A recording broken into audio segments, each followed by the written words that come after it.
Most people test side hustles by choosing what sounds exciting. I tested them by tracking what actually produced income within 30 days, and the results didn't line up the way you'd expect. One of them paid fastest, but had the lowest long-term potential.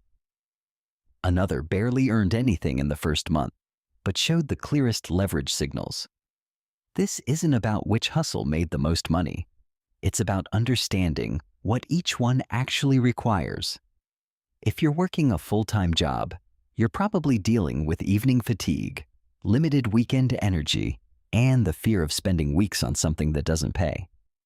That's the reality I tested against. I didn't approach this with unlimited time or startup capital, and I used 5 to 10 hours per week, split across weekday evenings and Saturday mornings. The constraint was deliberate, because most side hustle advice assumes you have more time than you actually do. Time versus energy chart fades in. Here's what I wasn't testing.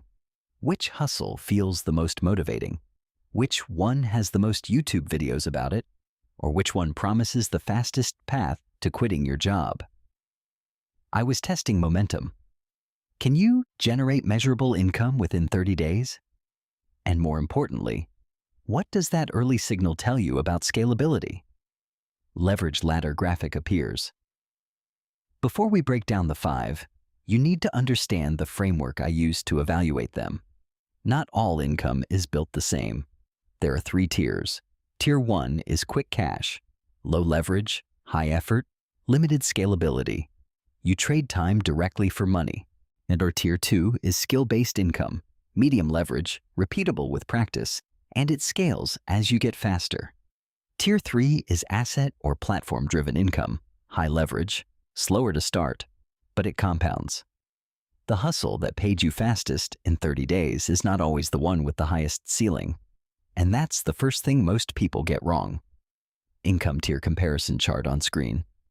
Let me walk you through what I actually tested. The first hustle was freelance writing on Upwork. This is Tier 2. Skill-based income. Setup difficulty was low. I created a profile, wrote 3 sample pitches, and applied to 15 job postings in the first week. Skill requirement. You need to write clearly and meet deadlines. Startup cost, 0. Unless you pay for Upwork's premium visibility boost, which I didn't. In 30 days, I generated £340. Time to first result, 9 days. That's when I landed my first small project, a blog post rewrite for £45. The leverage level here is medium. You're paid per project, but as you build reviews and refine your pitch process, your hourly rate increases without adding more hours. Upwork icon appears next to Skillbox. The second hustle was selling digital templates on Etsy. This is Tier 3, asset-driven income. Setup difficulty was medium. I had to design 3 Notion templates, write product descriptions, and learn Etsy's SEO basics. Skill requirement, basic design sense, and organizational logic. Startup cost, £15 for mock-up software and listing fees. In 30 days, I made £28. Time to first result, 18 days. The leverage level is high but delayed. Once the template is uploaded, it sells without additional effort. But building traction takes time. This one paid the least in the test period. But I'll come back to why that's misleading. Platform icon next to template graphic.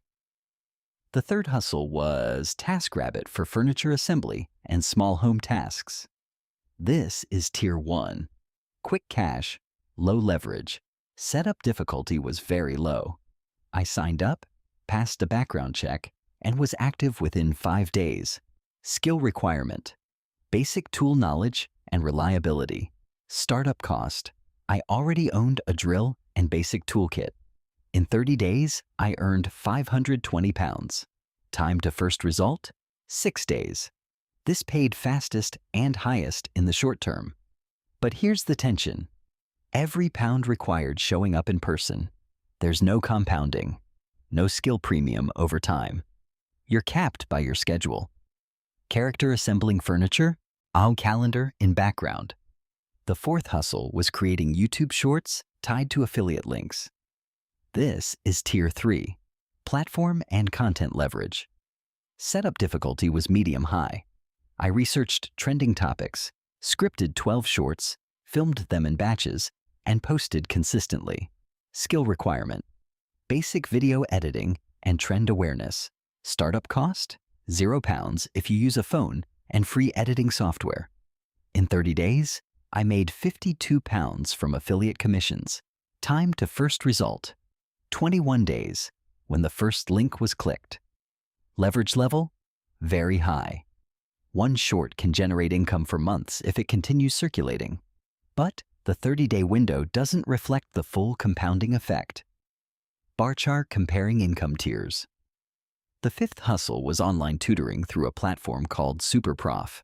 This is Tier 2, skill-based, but with slightly higher leverage than freelance writing because you can raise rates as demand grows. Setup difficulty: low. I created a profile offering help with Excel and basic data analysis. Skill requirement: you need expertise in something teachable and the ability to explain clearly. Startup cost: £0. In 30 days, I earned £290. Time to first result: 11 days. I booked my first session after refining my profile description to focus on practical business skills instead of academic tutoring. The leverage here improves if you record sessions and repurpose them, but in the initial 30 days, it's still time for money. Risk meter increases slightly for each hustle. So here's the ranking by raw income in 30 days. TaskRabbit at £520, Upwork at £340, Tutoring at £290, YouTube Shorts at £52, and Etsy Templates at £28. If you only look at that, you'd assume TaskRabbit is the best option. But that's where the 30-day constraint creates bias.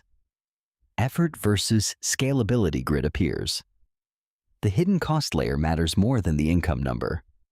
TaskRabbit had the highest short-term earning, but also the highest ongoing cost. Every job required travel, physical effort, and scheduling coordination. There's no system you can build. You can't delegate it. You can't automate it. The income ceiling is your available hours. Upwork and Tutoring both had medium leverage. You can increase your rate and refine your process, but you're still trading active time. YouTube Shorts and Etsy Templates had the lowest 30-day income, but the strongest leverage signals. Once the content or product exists, it can generate income while you're doing something else. Leverage ladder graphic reappears. Here's the insight I didn't expect. The hustle that paid least initially is the one I'd choose if I had to restart tomorrow with a full-time job. Not because it made the most money in 30 days, but because it showed the clearest path to compounding. Etsy Templates earned £28 in the test period, but 3 of those sales happened in the final week without any additional work from me. That's early evidence of platform leverage.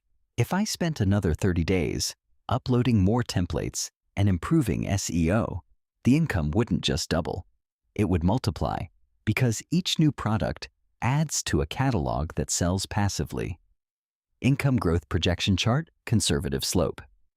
TaskRabbit, by contrast, would require the same effort in month 2 as it did in month 1.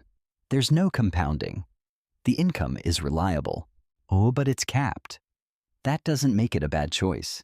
It makes it a different choice. If you need £500 in the next 30 days to cover an expense, TaskRabbit-style hustles are the right answer. If you're building toward optional income that grows over time, asset-based hustles make more sense even if they pay slower at first. Character working on laptop, time clock in corner. So, how do you choose? It depends on your constraint. If your primary constraint is cash urgency, you want Tier 1. Something that pays within the first 2 weeks. The trade-off is no scalability. If your constraint is skill uncertainty, you want Tier 2. something repeatable that improves with practice. You're still trading time, but your hourly rate increases as you get better. If your constraint is long-term time availability, you want Tier 3? Something that builds an asset. The first 30 days will feel slow, but month 6 looks very different from month 1. There's also a personality filter here. If you're extroverted and energized by people, tutoring or TaskRabbit style work might not feel like effort the same way it does for someone more analytical. If you prefer deep focus work with minimal coordination, freelance writing or template, creation fits better. And if you have inconsistent availability, some weeks you have 10 hours, some weeks you have 2. Asset-based models give you more flexibility because the income isn't tied to showing up at a specific time. Decision tree graphic with personality and constraint filters. One more layer, platform dependency. 3 of these 5 hustles relied on external platforms: Upwork, Etsy, TaskRabbit. That introduces risk. If the platform changes its algorithm, increases fees, or declines in popularity, your income is affected. YouTube Shorts has the same risk. The only hustle with true independence would be direct client work or building your own product outside a marketplace. But platforms also provide built-in demand, which is why they're effective for the first 30 days. The trade-off is control versus speed. Platform dependency risk meter. Here's what I'd do differently if I ran this test again. I wouldn't try 5 hustles simultaneously. I'd pick 2, one from Tier 1 or Tier 2 for immediate cash flow, and one from Tier 3 for leverage building. Running 5 at once split my focus and made it harder to optimize any single one. The freelance writing income would have been higher if I'd spent more time refining my pitch structure. The Etsy templates would have gained more traction if I'd researched keyword gaps before designing them. Depth beats variety when you're working around a full-time job. The other thing I'd change, I'd measure success differently. Instead of asking, how much did I earn in 30 days? I'd ask, what did I learn that makes month 2 easier than month 1? For Upwork, I learned which types of clients respond fastest and which project descriptions signal good fit. For Etsy, I learned that productivity templates outperform aesthetic ones in search rankings. For YouTube Shorts, I learned that tutorial-style content gets more saves than entertainment-style content, which affects long-term reach. Those insights have more value than the income number because they compound. Knowledge accumulation graphic, stacking blocks. If you take one thing from this, it's this: income follows leverage, not urgency. The fastest paying hustle is not always the best long-term choice, and the hustle that earns the least in the first 30 days might be the one with the highest ceiling if you give it 90. That doesn't mean you should ignore quick cash options. It means you should be deliberate about which tier you're choosing and why. Leverage reinforcement visual, calm color palette. Stability first, expansion second. If you need income this month, choose something repeatable that pays within 2 weeks. If you're building optionality for next year, choose something that creates an asset. And if you're somewhere in between, choose something that builds a skill you can price higher over time. The goal isn't to hustle harder. It's to choose the leverage model that fits your actual constraints. Income grows where systems exist, not where effort is randomized.